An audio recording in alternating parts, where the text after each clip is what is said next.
Welcome to Spill the Tea about weddings with Sheila and Teresa. Hi, I'm Teresa. Hi, I'm Sheila.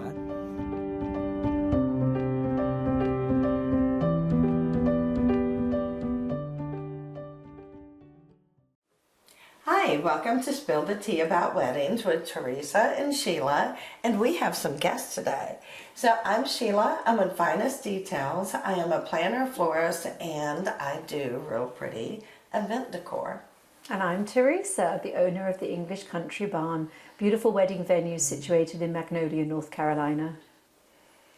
And I'm Brandy Strickland. I'm the owner of the Jarvis at 220, located in downtown New Bern. We are a wedding venue and a bed and breakfast. And I'm Teresa. I run Big Capture Photography and Videography, the primary videographer. Welcome, Teresa and Brandy. Good to see you Thank today. you. Thank you. Glad to be here. Yes, definitely. Well, I would like to start off with a new tradition for Spill the Tea. Ladies, raise your teacup because we are about to spill the tea. Can't wait. Yay! So I have something fun for us to talk about today. You always do, Sheila. What's I it do. today? Well, we're going to talk about either some fun things on vendor perspectives of maybe new things that are coming up for 26 because we're still in January, or things that we would like to see in 26. So anybody want to start? Well, you've got the idea, so you start for us. So I want to start with colors. I am so excited this year that I'm seeing lots of oranges coming out. And you know, we all know I love terracotta. I could have every wedding be terracotta. But we're seeing lots of oranges, blues, and lots of olive greens. I just added a whole new green collection. Told a whole bunch of brides about it yesterday. But I'm seeing bold, like orange. We're talking bright orange. So I'm pretty excited about that. Okay. And not in just October. Thank goodness for that, because Yes. I get tired. I know you love terracotta, and I do get tired of that in October. I love terracotta. Tired of pumpkins in October, but so I'm interested to see some different blues. We had a lot of baby blue last year, and I'm really excited to have some different shades of blue. I'm seeing silver, and I know we had a discussion, and I know you argued with me about it, but I am seeing gold. silver. I know you love gold, but we are seeing people wanting silver this year, and I think that's interesting. But I'm also excited that different shades of green, because sage green has had its moment, don't you? Do you think sage green is? Yeah, but now I do think like a celadron be beautiful with olive. That's what I always push for. Like go a little bit out of the box. So something else I'm seeing a lot of, which I adore, is the totally different looks of bridesmaids dresses. So I saw one this morning, and it was different blues, but florals and elegance, and love it. Rather than everybody just wearing those really awful chiffon dresses. I like the ruffled dresses. Have you guys seen that? I know you have. But you've got to have a figure to go with those, haven't you, really? Well, no, because even with the ruffle, it can be like more fitted here, and then the ruffles go out and can hide midsections. But because that's what I'm always thinking about. And I like where they're all mixed match, but all floral, and I just love same style, kind of. Yeah, because I'm short, and you're tall. I'm tall. And I love the fact that all these girls are wearing different style dresses, but they all go together. Yes. It's beautiful. Yes. And back 20 years ago when I got married, everyone was still wearing the same dress. Yes. And it was very hard for my group because we had some tall, some short, some had just had a baby. So, I mean, and not all the dresses didn't work for everyone. And what I found after the wedding was over is that I would have some of my bridesmaids go, "Oh, that awful dress," or "I really like that dress," and I really hate it because I thought they were beautiful. But I love now that the brides allow the bridesmaids to just choose a dress that fits their body a long style. conversation about that, because I feel very strongly if you're making your bridesmaids pay for those dresses, they need to be able to have a say in them. Yes, for sure. absolutely. Yeah. Yes. And skin tones too, because I have a very light skin tone, very pale, and so some colors just like red on me is an absolute. But then look at her in red. I She's got the tan stunning. jeans in this She's got the blue. olive skin tone, and so I think that helps too if you have some creativity, because I think if your bridesmaids look beautiful, it elevates the it whole enhances the bride. absolutely. And so Definitely. if they have olive skin tones and pale skin tones and tall, and petite, not short, You're saying nice. rounder or skinnier, that we can all find a dress that fits our body. Definitely. And that everybody's looking cohesive. The only thing I say when it comes to the floral ruffles, because those are my favorite, maybe being a florist or maybe just loving print, I think it should be either like pastels or any shade yellow or any, it can still go with the color theme, but there needs to be like a primary, something cohesive that's bringing all the dresses together. Absolutely. So if brides are looking at that, pick a color and let them have fun. Now, do you guys think the bride should have the final say-so on the dress? Not if she's making the bridesmaids pay for it. I absolutely don't. But you know, I feel really strongly about that. Now I have to disagree with Teresa. I think. So I think. Did people just? I would still want a final. I feel like. Oh, I'm sorry. I feel like that the bride should have some say so because it's her wedding. But then she should pay for it. And I don't know really about strongly that about because that. bride is going to wind up being in that bridesmaid's Not wedding. necessarily. Not necessarily. But these bridesmaids are being asked to be in weddings. And it costs them thousands of dollars. Yes. And I just so in England it's a very different culture, and I get that it's a cultural difference. That over there we pay for our bridesmaids' dresses, and we have no expectation for them to put their hand in their pocket for that. They are paying for a lot of other stuff, and particularly if you have bridesmaids that are out of town, and then they've got to pay for travel fees, and then they're paying for accommodation, and all of those things, and hair and makeup. And I feel really strongly, if you want to tell your bridesmaids what they're wearing, you have got to let them have a say. Because we had a bride who had the most hideous tan colour. It was hideous. And it didn't suit a single it didn't suit a single one of her bridesmaids. And I thought, why did you choose that colour? And it was probably selfish reasons. Tan or champagne. It was just, but if you're like you're really pale, then can you imagine wearing that kind of colour? It would just wash you out completely. And I just think that if you are making your bridesmaids pay for that, they need to be, I mean, you might say, look, I'm going for blue, you can choose whatever colour blue you want, or I'm going for ice blue, please find a dress that goes with that. But you absolutely cannot tell those bridesmaids what the finals are. You can't. Well, I think they're very different there than we are here, because we all see it. I don't know what it is, but brides do not pay for dress. I think it's terrible. I understand what you're saying, and this may shock anyone, but I micromanage. So I know, so do I. But I do micromanage. So I would say, I want teal. Like, I would love to have a teal wedding. Like, nobody comes to me with a teal wedding. I love teal too. I would want teal and aqua and all the different color schemes. I would say, yes, do it, and I love the ruffles, but send it to me before you buy it. Well, I agree with you. I think that bridesmaids know what suits their body shape. They know what they're going to be. I mean, and we have had, and Teresa knows this because she was there. We had a bride every one of her bridesmaids was uncomfortable on the day. Everyone. They didn't want their photos taken. They didn't feel good about themselves. And it spoils the day. And ultimately, if you have bridesmaids that know that they're rocking a dress, then surely that's going to reflect really well on the wedding and the whole vibe of the wedding. Because if everybody's really happy and they think, I look good, although they're there to compliment the bride, but I mean, Teresa, you know that. You know that if you feel good, that your whole personality changes. I think Whereas if you're wearing a hideous champagne-coloured bridesmaid dress, you're not gonna want to have photos. Teresa, I swear she wakes up looking like this every day. I have never seen you where your hair was not perfect, your makeup was not perfect, you have your glow on. I swear you wake up like that. So how does that go? The Beyonce song goes, I woke up like this. You're always so beautiful. But let me intercede here because the subject is becoming very, very serious. And this is supposed to be an episode about fun. And so I was invited to a fun episode. So let me walk away from the bride and the bridesmaids, and just my only input in that is the bride and the bridesmaids, you should wear the dress, not the dress wear you.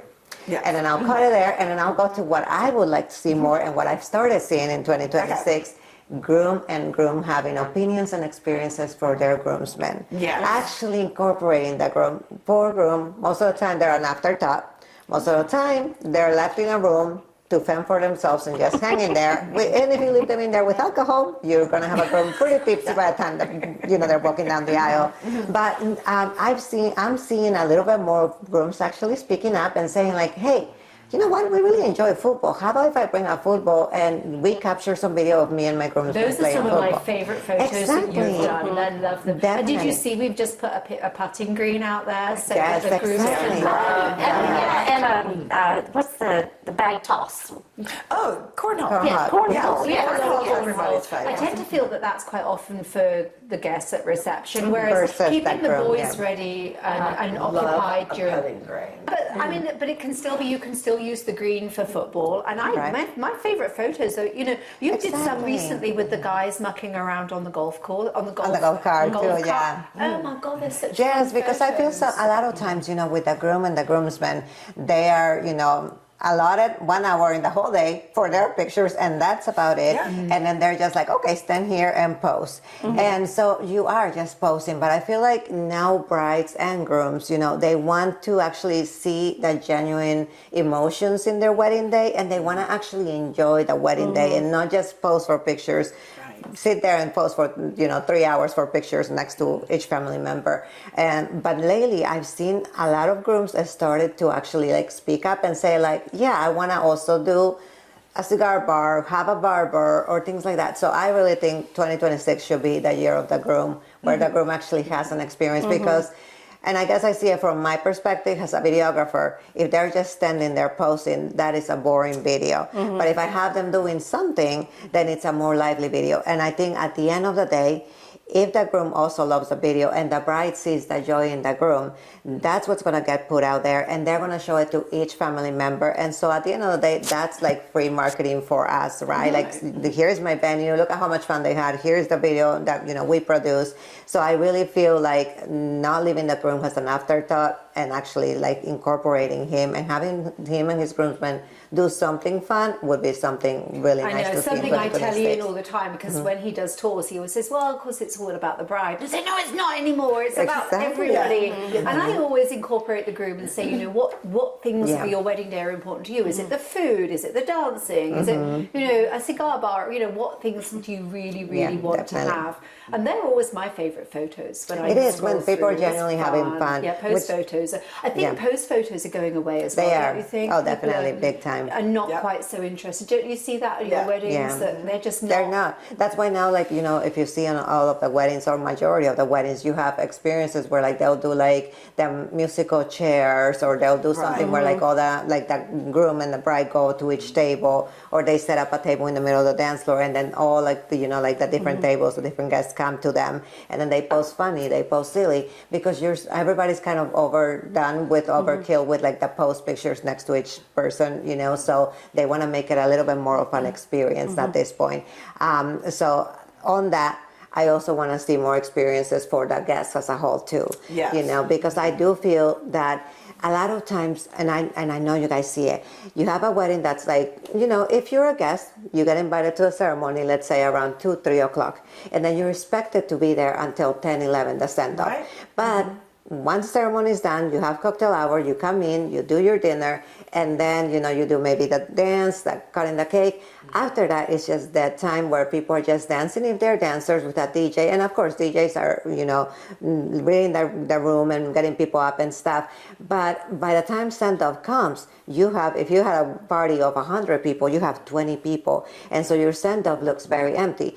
But it's because you have no experiences for your guests. Like 5 hours just at a wedding. It's a long time to just be sitting there in a chair. So I went to a wedding in England, and I know I'm a venue, and I know I might have opinions about things, but they actually were silly enough to ask me what I thought. I honestly have to tell you, I was really bored as a guest. And not because I'm always busy doing venues, but they had 2 hours between the ceremony and dinner, and nothing other than alcohol. nothing to do. And I'm going to get sleepy and want to go home. Well, Yes, I was just yes, bored. yes. I mean, you can only wander so far, and then they had a Right. dog at the ceremony, so the dog was a bit reactive. So they said, please don't go and see what they're doing when the photographs with the dog, because you've got to keep out of the way. Ah, that's really boring. And then they said, oh, so what do you think about the wedding? And then after dinner, You the left. dancing didn't start. I wasn't allowed to. Oh, I like that. Okay. But the dancing didn't start for another 2 hours after dinner. Why? So because they had, in England, there are cultural differences and there are some things that are different, but they have like an evening do. So you don't invite everybody to your main wedding breakfast. So you have another party of guests arriving for the evening do, and that's where dancing starts. So all sitting around, there's only so much small talk. If you're made to sit on a table of 8 people, there's only so much small talk you can make with them before you think, I have nothing to say, and I'm not allowed to go anywhere. And so it's a massive difference if you have things for couples to do for their guests, and it doesn't have to be expensive. Just you can do, like you say, cornhole is fun, or giving them the opportunity. Really cute phone. Yeah, they're really good. yeah. But there's so many things, if they have the freedom to wander around the property and have a look, or, and it's not just about alcohol, having other things for them to drink, but not a 2-hour cocktail hour with nothing, because you get very drunk during that. Is too long. It is too long. See, I love personalized things, and I know I live on TikTok in the middle of the night. Surprise. And I love art. So that's one of my, and I've been, kind of look like, what are some new ideas that are really coming out? And I know you've seen the one with the tree, and everybody does their fingers, and they do this real beautiful tree in the wedding colors. I love that. So, but I'm artsy. But the reality is that only takes a guest a couple of minutes to do as That's well. true. So you have got to get creative and give them. But that's one of the benefits of our venues, where we have a 3-day experience, that guests don't necessarily feel bored. And I think part of the problem with this is that often brides are thinking they've got 12 hours at the venue. Right. And they've got to whip that in and whip that out. Yeah. So they don't really give much thought to any dead time, because for them, they haven't got any dead time. Because, they're really They are on busy. the go the whole Yeah, entire time. I The mean, planner should help them with that. though, Exactly. too. Well, see, like at our That's a lot. venue, that's what I feel like our guests don't get bored. Some of, at least the guys, because they go down to the pub. Yeah. They got 3 TVs to watch. They've got pool. They've got foosball.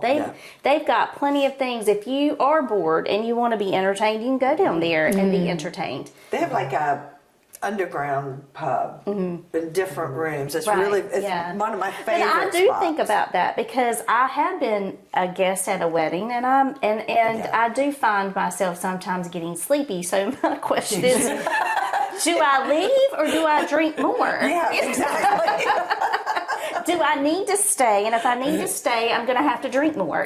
Exactly. And then you also have to think about, the people that might want to talk rather than dance, Yes. because that's boring if you've got to hear that music thumping and there's nowhere for you to go off and do That's something right. different. But I tend to think that couples need to maybe give a bit more thought to, not necessarily expensive, but fun things that people can partake and do, particularly when they're busy with you doing video, because they're completely clueless. So I mean, other forms of entertainment besides the DJ. yes, Well, definitely. so Exactly. we, this weekend, are actually at your place, is we are having a s'mores bar during cocktail hour, and we are having popcorn. I've got a real pretty fancy little popcorn machine, this gold and white, and we're doing popcorn and a whole popcorn bar with all the salts and the chocolate and the caramel, and that's a dancing snack.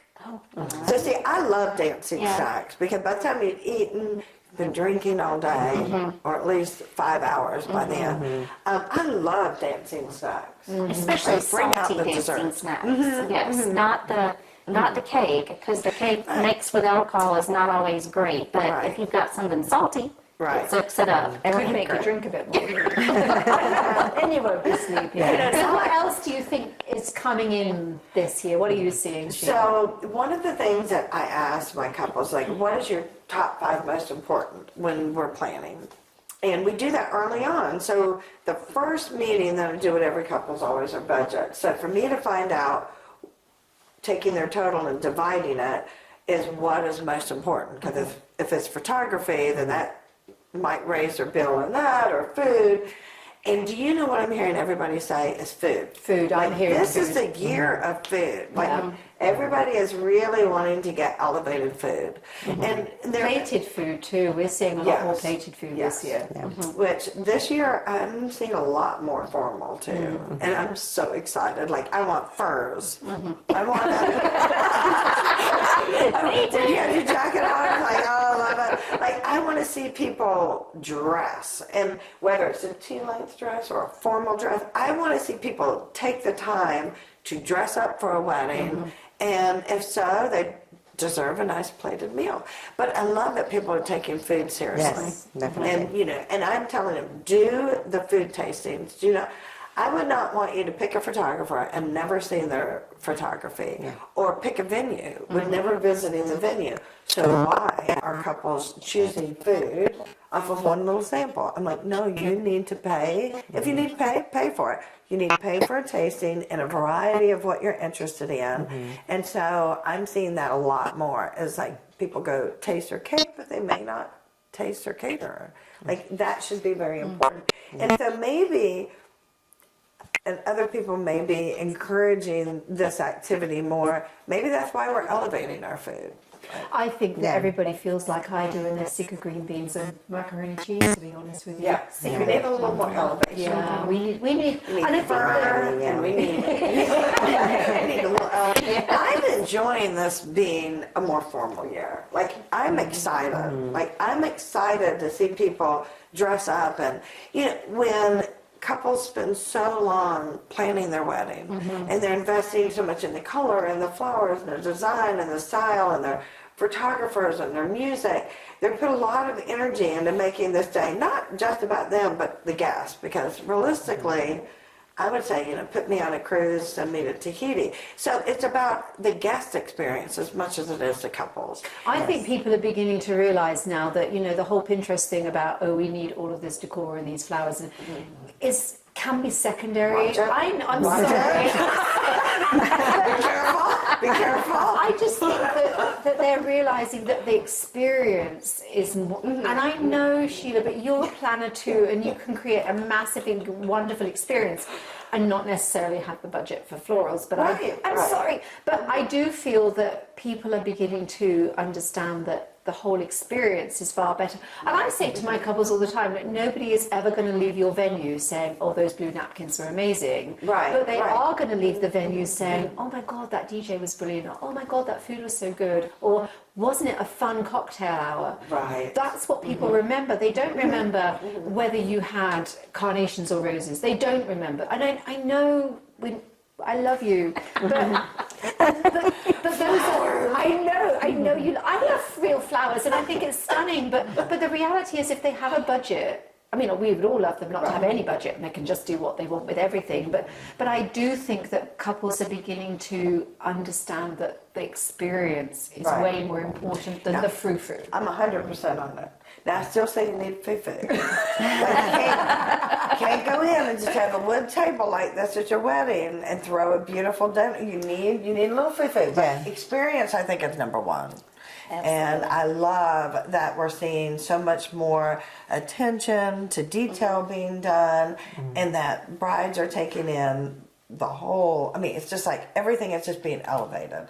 I am here for it. It is, I think, you know, a cohesive experience, right? Whereas, like, I think in past years, sometimes they just focus on one thing and then they forgot all the other parts of their wedding. I think because now we have, here we go, video. Yeah. Which is, you know, like now almost every couple wants videography. They realize that, you know, you can have the video of your ceremony and then you can have the video of maybe your first dances. And then what else are you going to put in your movie? Like, is that it? That's all? Are we done? And so they are starting to also see their whole day as a whole experience. And I do agree that if you are thinking to elevate your food, but then you don't elevate your decor at all whatsoever, then you're also doing yourself a She's disservice. such a good voice of reason. Yes. You're doing yourself a disservice, right? And I understand there's budgets for everything, and Yeah, of course. that's what I do. Budgets are my whole priority when it comes to a couple, and that helps put them wherever they need to be as far as like venues and photographers and food. But there's ways to do it all. And Yes. and when I say elevate food is probably, that's a little trickier, right? Because you can't really have a food truck give you that plated environment. So budgeting and our top 5 is so important so that we can get that, but you need to address all details. Do you think I food agree. trucks have had their day yet? No, I think food trucks are still there. Like there is some Do you have really food trucks good- at your venue? We have had one wedding where we had a couple of food trucks, and it actually turned out to be a really nice, nice event. But we did have an issue with a food truck. We had one that was supposed to come, and they would not Didn't. provide certificate of insurance. Yes. And so that was a nightmare, and that happened the week of the event. And I, as the venue, had to wind up getting on a phone and calling locations and caterers to find a caterer for this wedding that was happening in 5 days. Yeah. So we had a food truck situation. I mean, I don't love them. Not for they're fine for rehearsal, but not for a wedding. But we had the situation where we had somebody phone me the week of the wedding. What was I going to do because it was going to rain? Well, I wasn't going to do anything because I'm not good. But at the end of the day, she wanted 200 guests to be standing outside in the rain queuing at this food truck for their Right. food. That's a bit of a disaster. So I would love food trucks to have had their day, if I'm really honest with you. But so There's if we a all lot of great food trucks, No, like not- the not- fire but brick it's- pizza ovens. I if think it are doesn't really rain. fun. If it raining, but there are some venues that do have actual sites for food trucks. Would that have the little overhang that the food truck pulls in? But you still have to get from inside to outside. I know, again, if you've got 200 people standing at one food truck, it's not a good deal. Yeah. So we always say food trucks for rehearsal dinner. I like the fact that rehearsals are becoming less formal. I do like the fact that and then have the formality on wedding day. That's my favourite. I miss, look, I've had rehearsal dinners that have big bands. I mean, yeah, but I'm not, the last 2 years it's really kind of calmed down. I want to see more than a pizza rehearsal dinner. I kind of miss like these fun, because this is the only time, let's look at it outside our perspective. This is the only time that the groom's mother gets to shine. Right. Well, to me, a rehearsal dinner is about the groom and his family. Yes. And so And you have all boys. Yes, and so I'm never going to be mother of the bride ever. So give me my moment. I need my moment. So I you need wanna my shine, I do right? want to shine. Yeah. I do want to shine, but I do think that rehearsal dinners are special. And the last few we've had at our property, it was actually the groom's family who rented the property and had the rehearsal dinner there, and they stayed at the property, and they were beautiful rehearsal dinners. And they had their core people come for the rehearsal dinner, but then they had like a welcome party for everyone else. Welcome parties. Yeah, we And see a lot of and it welcome was parties. really nice, and I think it was great for the groom and his mother and father and their family to be able to say, this is a special event for us as well, and this is we love our couple and love our son and his fiance, and we want them to we want to do this special for them. So yeah, I agree like them. 100%. Yes. I feel like, because, and that, even some that came up to my booth yesterday, and I was like, hi, what's your name? And she's like, I'm the groom's mother. I said, well, then speak up and come out. And she said, oh, no, I'm not part of the planning process. I said, I do beautiful rehearsal dinners. She was like, oh, really? And I said, yes. I said, I do. I work with the groomed couples all the time. I said, do you see anything you like? I handed her a card. She looked like she was so happy to be involved. And knowing you as long as I have, and 3 boys, not of age to get married yet, so hold down, ladies. But they're going to be coming up, and they don't get to be, and they might get to go to a wedding dress try on, but they don't get all of that experience. No, and I and don't what if look this is good your in beige. only son? Like, I want to see them mother Something son. I liked, actually, you did one recently at the venue. You did a rehearsal dinner photograph evening. And actually, whilst I thought at the beginning, oh, that's a bit odd, But the photographs that came, they were amazing. They were just so relaxed and fun, and it was a completely different feeling, wasn't it? And I just really enjoyed those photos. It is. I think, a lot of couples are also now thinking about that, like maybe incorporating and doing some type of rehearsal dinner coverage, because sometimes they have really well thought out, like, dinners, decorations and stuff. And I think, most couples, hopefully, this is the only time they're going to get married. And so they also want to remember that day too, right? So again, at the same time, however, just like I said before, you have to be cohesive and also have something for us to capture. Because if you just show up to a dinner and it's just Pizza Hut deliver, and that's it, and people are not dressed up, or people are, and they're just there to just literally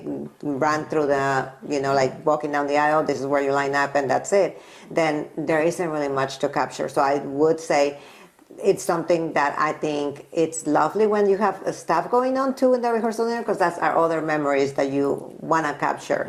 So if you do have something going on, and if you are planning to do things during that rehearsal dinner, that definitely capturing it, capture a whole other vibe, and it captures also the whole pre-wedding, the night of before the wedding nerves, right? So it's a lot of very special moments, because it's finally hitting people. I think it's nice when rehearsal dinners are at the venue or in a much more less formal space. Because if you're in a restaurant, you can't really have that. You can't really do that. I mean, I know it's more formal, but especially. I like I like them to do an activity and have fun, and we have bull riding there and all sorts of things. It's been really good fun, but they're less formal, and I like the fact that they're taking place at the venue and they can incorporate having a welcome party afterwards. And so I do think the experience is changing a bit. And rehearsal dinners of old, where everybody went to the local restaurant and sat round a table and did a toast, is probably gone. Nobody wants to be stuffy anymore. I mean, and that's what I love about the generation that is getting married now. Well, there's two things. There's positives and there's negatives. They have AI and they have Pinterest, and so sometimes that's a good, sometimes that's a negative. But it's like they truly want the experience, and I think all of us are on board for that. Yes. So 2026 is the year of experience. Definitely. Yes. So with this experience, we'll say it's coming to an end, because we can all sit here and talk all day, and we want to make sure that everybody following the podcast, that you will follow, like, and share, and don't forget to subscribe on YouTube.